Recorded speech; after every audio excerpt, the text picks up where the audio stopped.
the story of St. Valentine's, plus some romantic movies and some romantic books. Coming up next.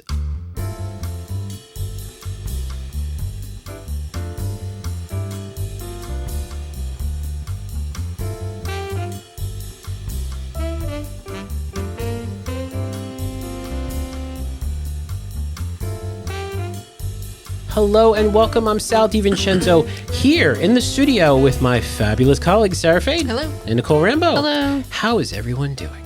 Good. Okay. All right. Well, I'm fine. Yeah. yes. We'll see. We'll see. Nicole's getting over something, so we'll see what happens. So let me say happy Galentine's Day if you're watching us or listening to us on the day we come out, which is February 13th, is Galentine's Day. Have you heard about this? No. All right. And happy Valentine's Day to all of those who are not watching us today and maybe watching us later. It's the most romantic time of the year, I think, right? Is that what people say? Who would like to go first to talk about such things? Well, you have to go first because you're doing Okay. the history. Okay, so here's the history. St. Valentine. St. Valentine. So this is found on one of our databases, Very nice. right? Britannica.com. Okay.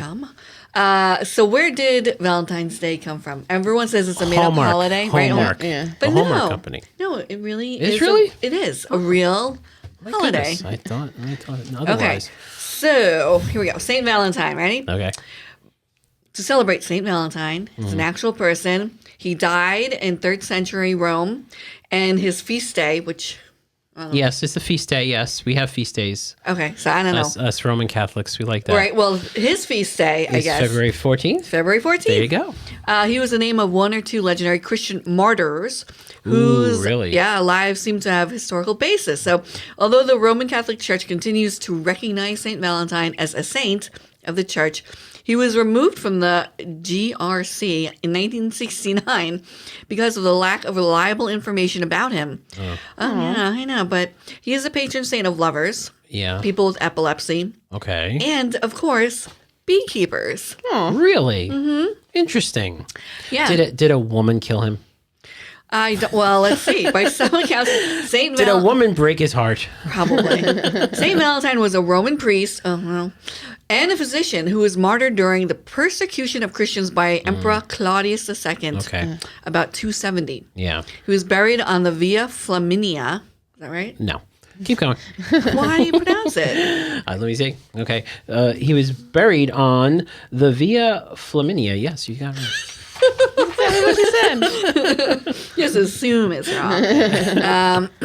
And Pope Julius I reportedly built a basilica over his grave. On purpose. I hope so. Okay. Other I was na- just like, I'm building, Yeah, I'm putting no, this Starbucks here. Other narratives identify him as a bishop of Terni, Italy. Okay. Terni?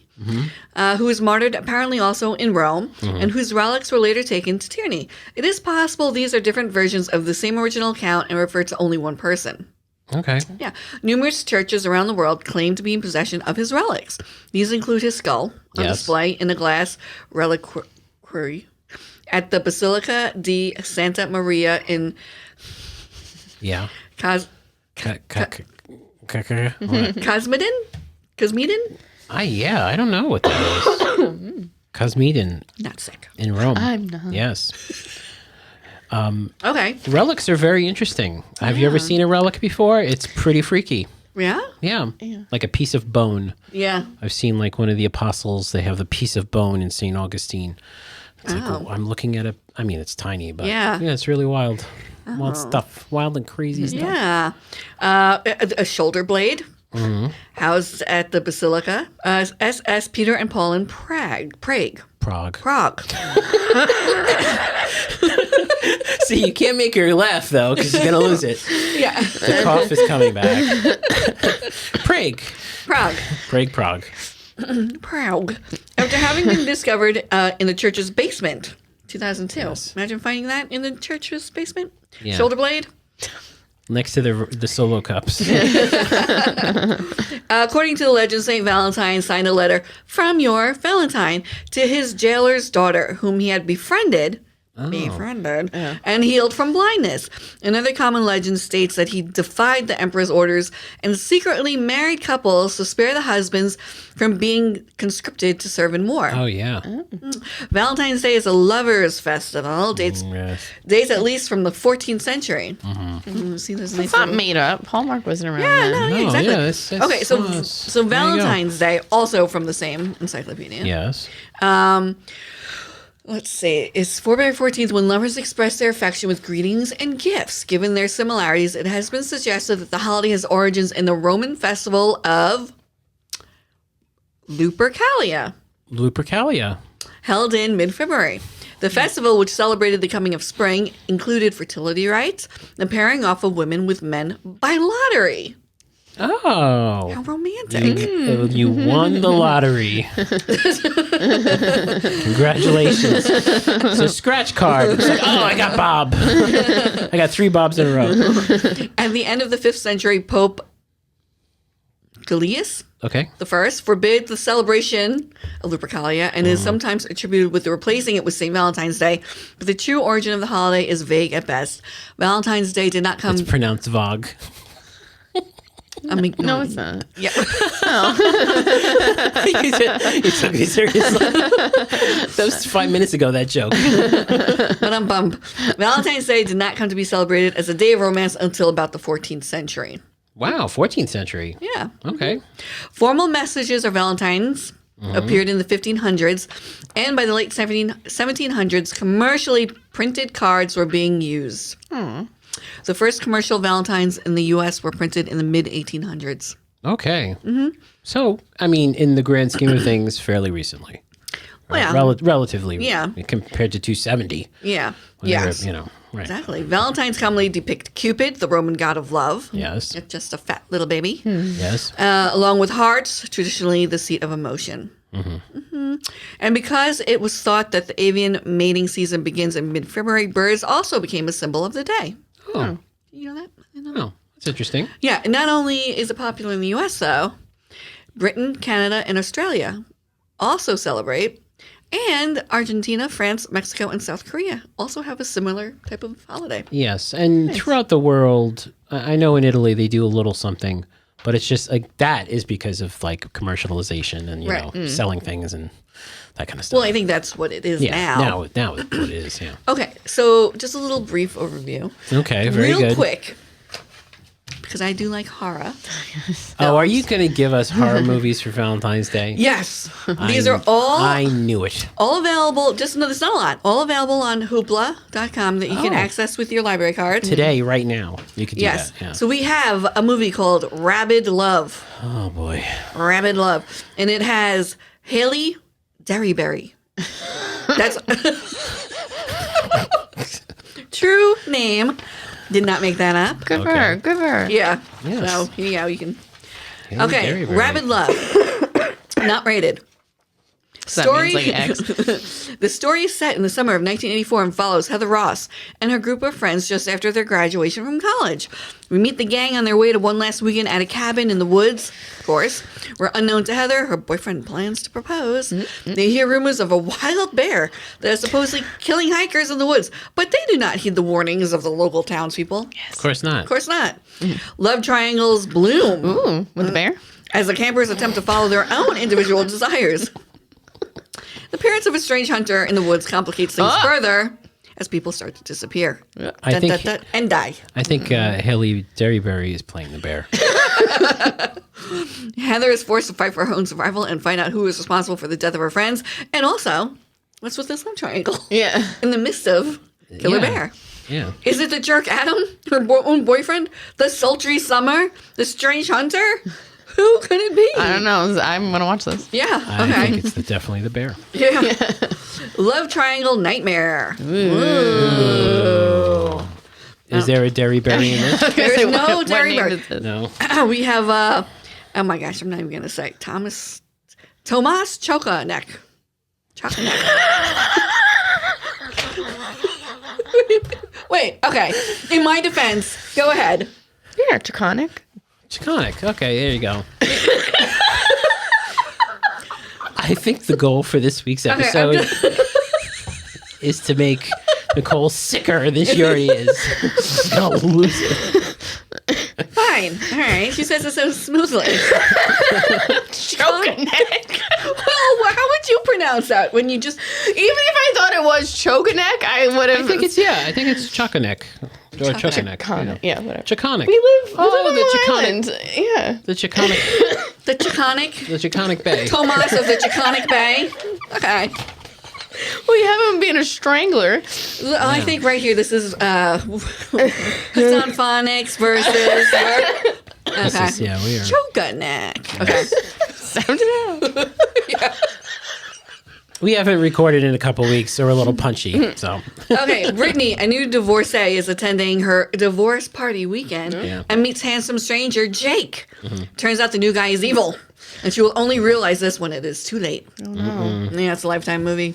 Ah. Okay, then we have Embrace of the Vampire. Ooh. Okay, just so you know, Alyssa Milano's in this. Oh, yeah. okay. And on the cover Yes. says the sexiest vampire movie ever made. Oh, that's Wow. So, This better be. because Yeah. they're here you go. So. I better see this, and it better be sexy. Well, actually, I'm not gonna. Yeah, we can't put that cover on the screen there. Yes, you can. Well, no, that's a little racy there. Wait, let me see. All right, we're not going to show it, but we're I gonna don't think put it on so. there. It's rated R. Oh, yeah, no, Oh, that's a little racy.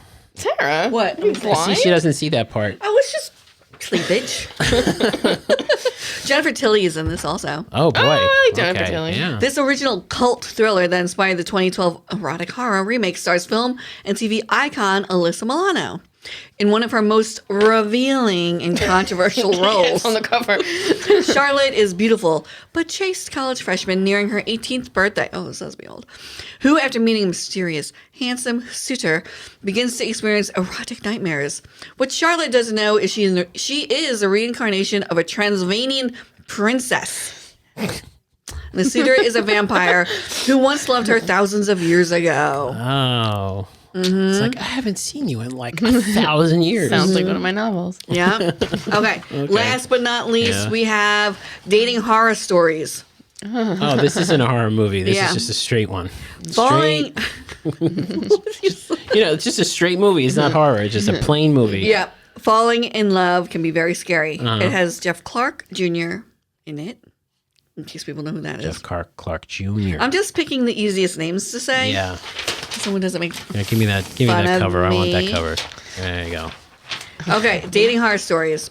A darkly comedic horror anthology in which the treacherous world of modern dating is explored through three twisted tales of new relationships gone horrifyingly wrong.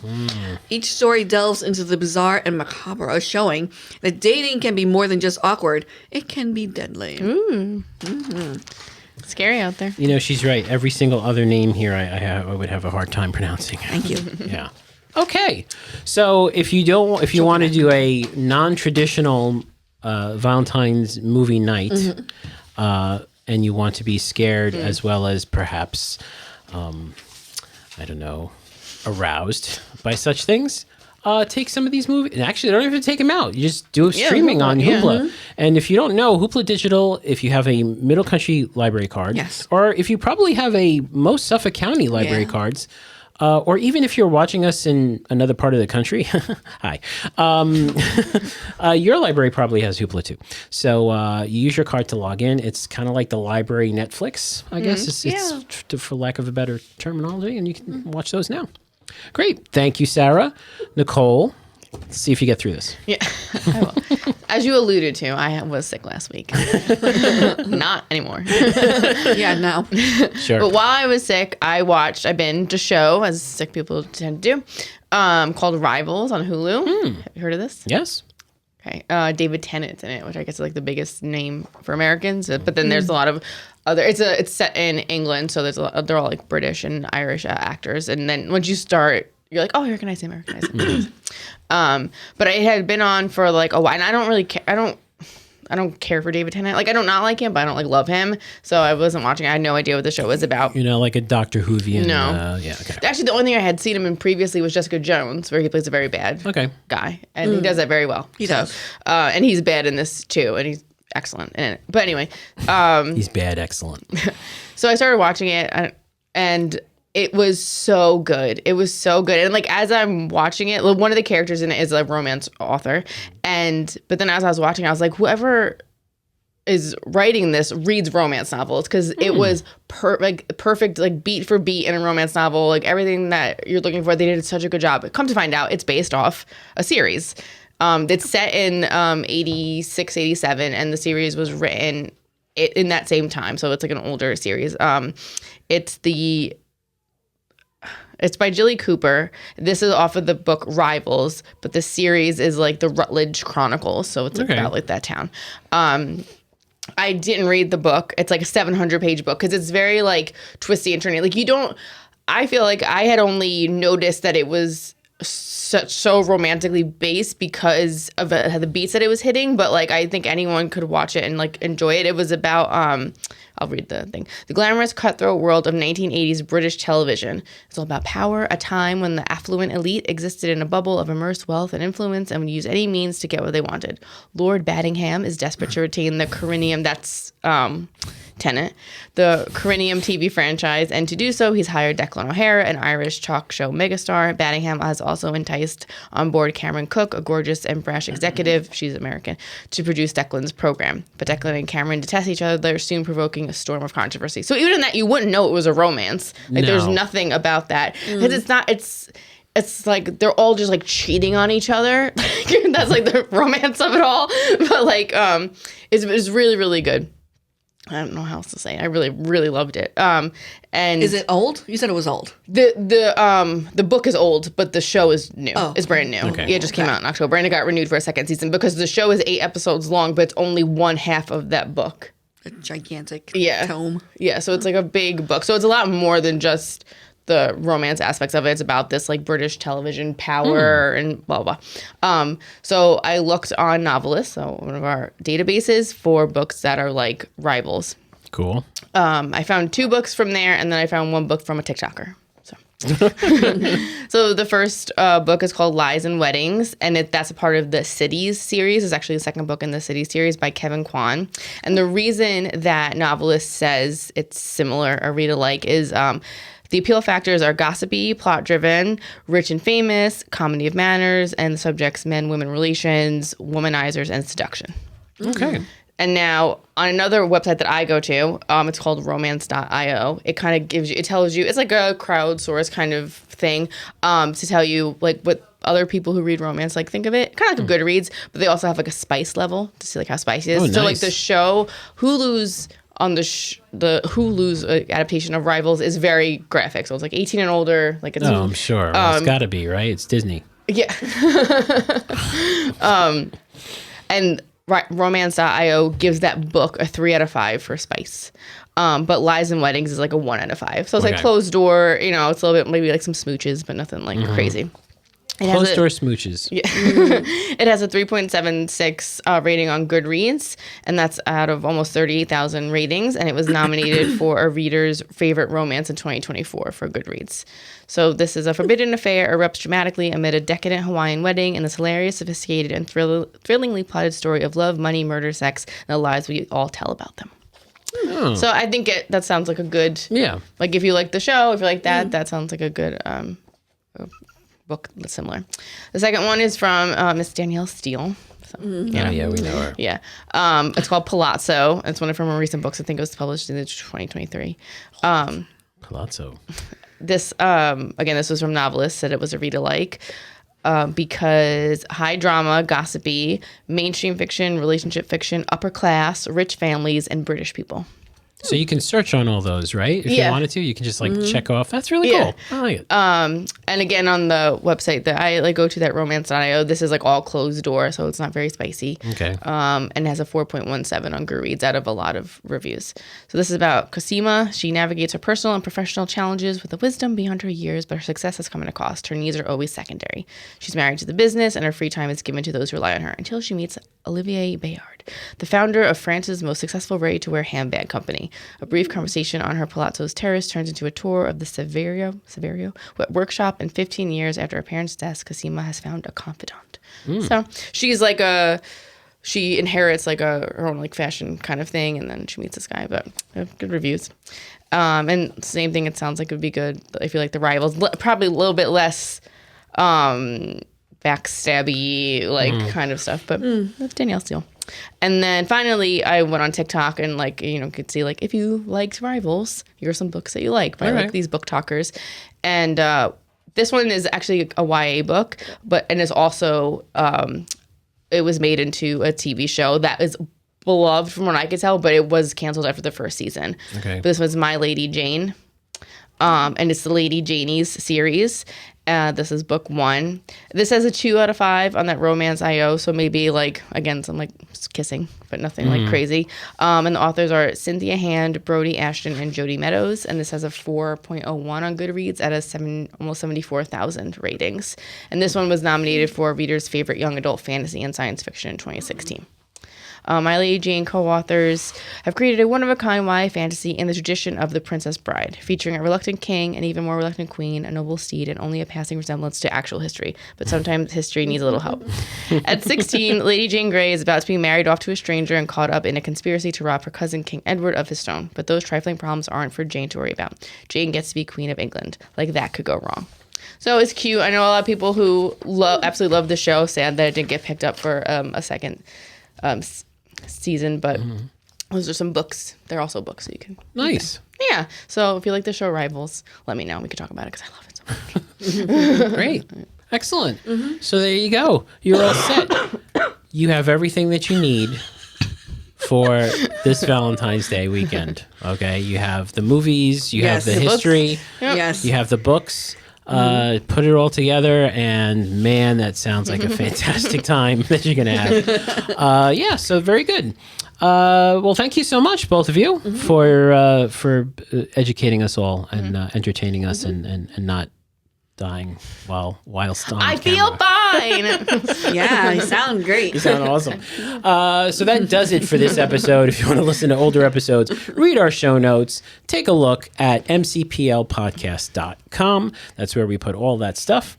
And if you're watching on YouTube, we greatly appreciate a like and a subscribe because, hey, we got some stuff coming up.